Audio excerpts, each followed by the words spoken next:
Ready? Start. I am pleased to inaugurate this Conference of Education Ministers and Education Secretaries. Very important issues concerning education will be discussed and deliberated upon here by both the central and the state governments in the spirit of partnership and democratic federalism. Human resource development is the most critical area in nation building.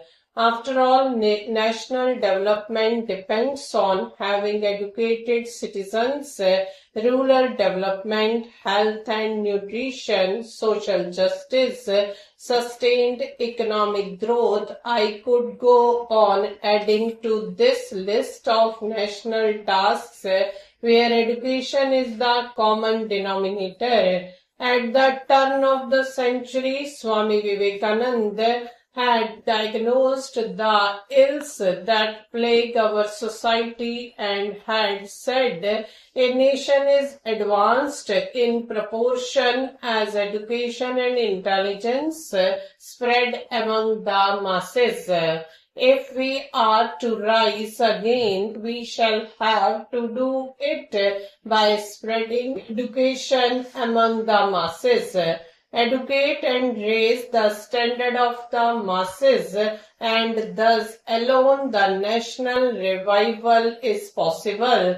After independence, India has posted significant achievement in education. Yet our efforts have fallen short of what nation building demands. Professor Amartya Sen, this year's Nobel Prize winner in economics, says that government in developing countries, including ours, have intervened a lot to solve problems in the economic and business sectors. However, they have not intervened enough in the social sectors of health and education. This is a valid criticism. To remedy this imbalance is our collective task. The center and the states must reaffirm their commitment to the social sector, especially education. You will agree with me that what needs most attention is primary education. It is the base of everything. Primary education is the most neglected area in the entire education system. We must restore primacy to primary education in our education policy and planning. Primary education needs more money. Yes, more money to build and maintain proper school building, equip them with books and blackboards and other instruments of teaching, and money also to convert single teacher schools to multi-teacher schools. Money is always scarce. A large part of the education budget goes to pay teachers' salaries. With the recent increases in their pay, there will be even less money for the other equally important items.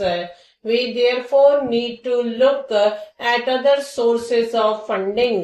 Private enterprise is now entering professional education. Can we not come up with innovative ways that attract people to contribute to primary schools?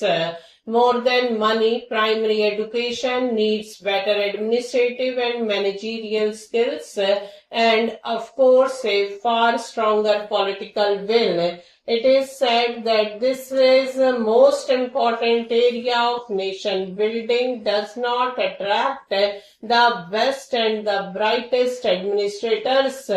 Other departments are considered more glamorous. Primary education is often not the first choice of those who are assigned there. This must change. The most important thing that we can do to improve primary education is to ensure that the best administrators are applying their minds to improve the primary education system.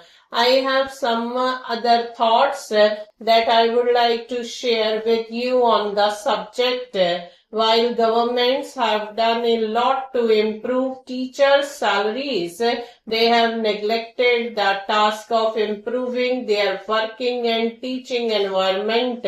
Teachers' views are often ignored or not even sought in education planning. The bureaucrats in the education department have an upper hand and often boss over teachers and principals.